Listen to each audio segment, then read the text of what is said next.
সম্রাট মহাদেবের কাছ থেকে অমরত্ব বর্ণা বের আসার জন্য গভীর জঙ্গলে করেছেন আগমন।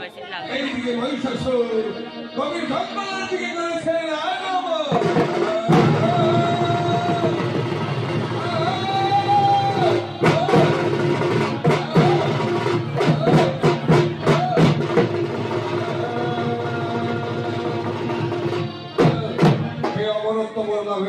মহিষাসুর সেই যজ্ঞরত হলেন, যজ্ঞরত হলেন, যজ্ঞরত হলেন।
ভক্ত মহিষাসুর সেই দেখো বৎস তব সম্মুখ সংগ্রামী দিলাম দর্শন।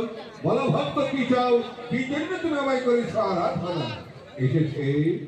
এসেছেন গুরুদেব, অধমের ডাকে তাহলে আমার শতকোটি প্রণাম নাও ঠাকুর, শতকোটি প্রণাম। বলো বলো রে ভক্ত মহিষাসুর, কি জন্য তুমি আমায় করেছ স্মরণ? বলো কি চাও, কি পেলেই তুমি আনন্দ হবে বলো। গুরুদেব আমি অন্য কিছু চাই না, আমি যেন সেই অমরত্ব বর লাভ করতে পারি গুরুদেব, আমি যেন সেই অমরত্ব বর লাভ করতে পারি। না রে ভক্ত মহিষাসুর, এই পৃথিবীতে অমর কেউ নয় বাবা। এই অমরত্ব বর ছাড়া হইল তুমি করো প্রার্থনা, সঙ্গে সঙ্গে তোমার আমি করিব না। না গুরুদেব না, আমি অমরত্ব বর ছাড়া কিছু চাই না। তুমি যদি অমরত্ব বর না দেবে তাহলে এখান থেকে তুমি ফিরে চলে যাও।